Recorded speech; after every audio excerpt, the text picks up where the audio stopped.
Alright, what's up everyone, welcome back to the channel. My name is Ilias, I'm a photographer located in Athens, Greece. In this video we're going to be comparing my favorite Viltrox 23mm f1.4 with the new Nikon 24mm f1.7DX for the Nikon Z crop system. So for a long time the Viltrox 23mm f1.4 was, at least in my opinion, the most value for money lens at this focal range for the Nikon Z system, because I think it was the only lens that offered a fast aperture but also with autofocus at that focal range. But that was about to change because recently Nikon released a 24mm f1.7 for their Nikon Z crop system. So these lenses are really similar, as you can see, in terms of focal range and aperture, and also their price is really similar. Actually, it was quite similar. Right now you can purchase the Nikon lens for around $300 or euros, it depends on where you live or the store, but the Viltrox lens has jumped really high in terms of the price, and right now it's sitting at around $400 or euros on their website. Personally, 1 year ago I bought the Viltrox lens for around 280 euros, I think, or 260 euros, something like that, from their website. So I don't know why they increased the price so much, but the price is also something that we have to consider if you're choosing between two lenses. So in this video we're going to take a look at both of these lenses, compare them in every different aspect that you can think of in order to decide what lens is the best for you to purchase. So personally, for the past year I've been using the Viltrox lens for many different scenarios, for professional work, travel, street photography, call it whatever you want. But recently I got to use the Nikon lens as well, and I took it with me on many different street scenarios and also in many different hiking scenes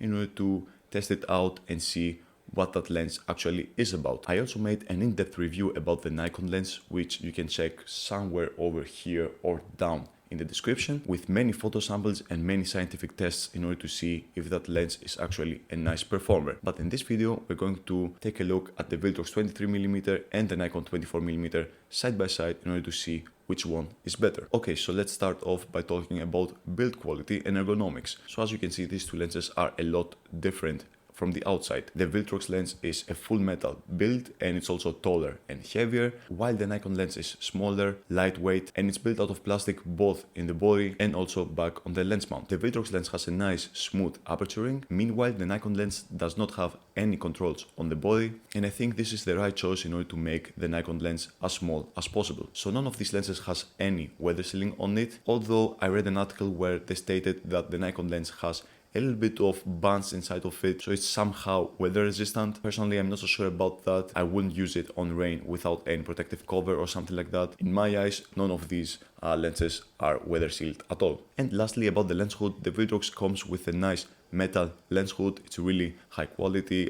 You can bump it left and right, and yeah, it's really sturdy. But at the same time, even though the Nikon has a plastic hood, it's a really nice designed hood. It's really sturdy as well, and you can also put the lens cap on top of the lens hood, so you don't have to take the lens hood all the time on and off. And one last thing that I forgot to mention about build quality is that basically that none of these lenses offer any kind of stabilization. So in conclusion, in terms of build quality, both of these lenses are really different. The Viltrox is definitely more high quality because of the full metal body, but at the same time, if you are looking for something lightweight and small like the Nikon lens, then this is obviously the choice for you. Okay, so now that we talk about the ergonomics and the build quality of both of these lenses, let's start talking about the autofocus a little bit and the overall image quality. So in terms of autofocus, both lenses are really capable. They are fast and they can track my eye really nicely, as you can see in both of these scenarios. But after extensive use of both of these lenses, I can say that the Viltrox lens is just a tiny bit,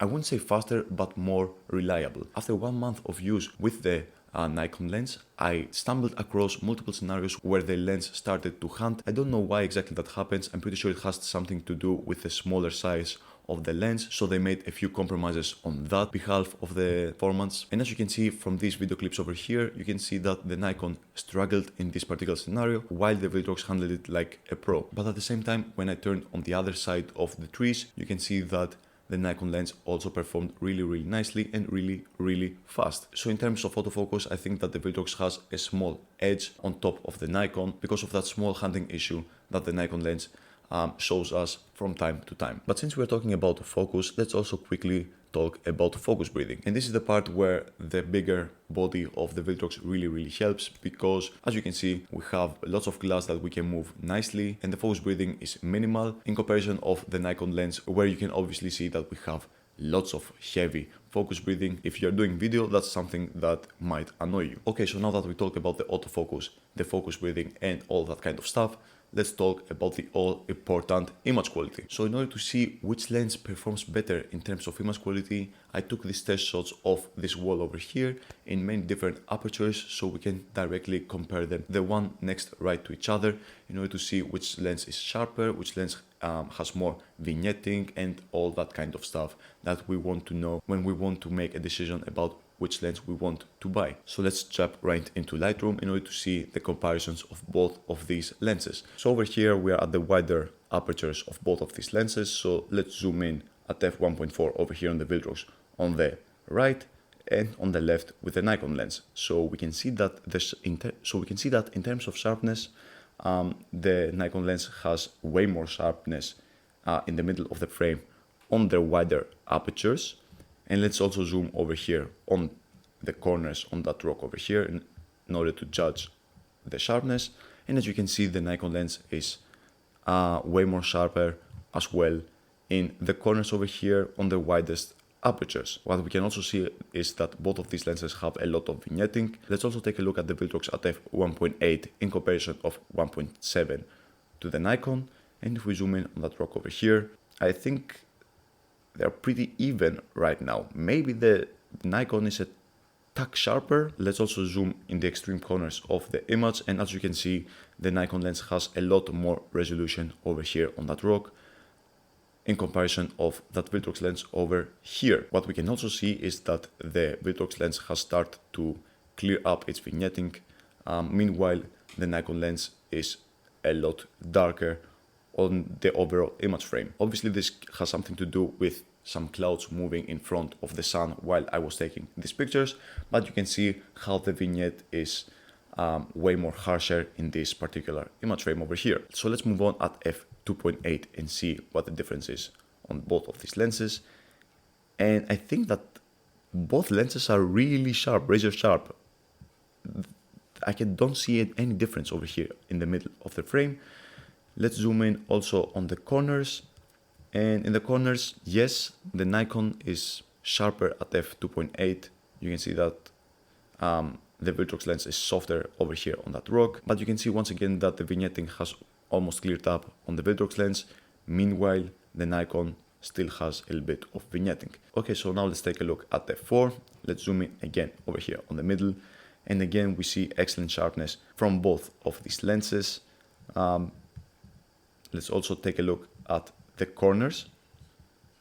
And once again, the Nikon lens is sharper on the corners. No surprise over here. This seems like a pattern, to be honest, for now. But the Nikon lens still has a little bit of vignetting. Okay, let's jump from f4 to f8. I couldn't do the f5.6 comparison because I forgot to take a picture at f5.6 with the Viltrox lens.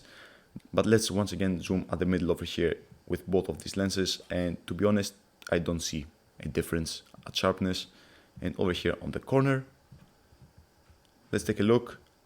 And for the first time, I think that the Viltrox lens is a little bit sharper in the corners of the image frame. And I think this has something to do with the diffraction that kicks in faster to the Nikon lens, because you might not know this, but the Nikon lens only goes up to f11. Meanwhile, the Viltrox lens goes up to f16.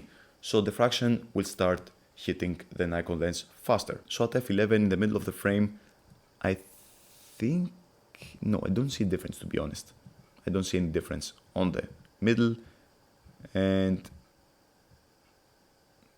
the corners are again a little bit sharper on the Viltrox lens, but slightly sharper. I mean, the difference is noticeable over here on these white marks over here. You can see that we have more sharp, more resolution over here on the Viltrox lens. So yeah, that's just about it.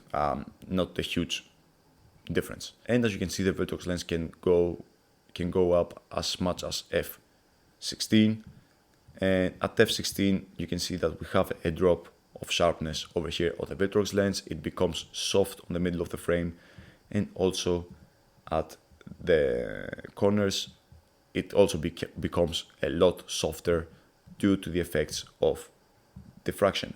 So in terms of overall sharpness, the Nikon lens is sharper at f1.7 versus 1.4, and it also is way more sharper at the corners till f8. I think in overall image quality, even though both of these lenses have their quirks, I think the Nikon lens has the slight edge just because of the more sharper corners. So yeah, this is a really nice performance from the Nikon lens, because even though it's a smaller and more lighter lens, it has better image quality from the Viltrox lens. Also, we can safely say that the Viltrox will have slightly better low light performance because it lets in more light due to that f1.4 aperture. So if you're shooting many low light scenarios, then that's maybe something to consider. And now that we have seen many photography samples, we talked about the image quality, we talked about the build quality, we talked about the autofocus, focus breathing, the bokeh, and all that kind of stuff. Let's try to make an educated guess about which lens is better. So there are many different aspects that you have to consider before making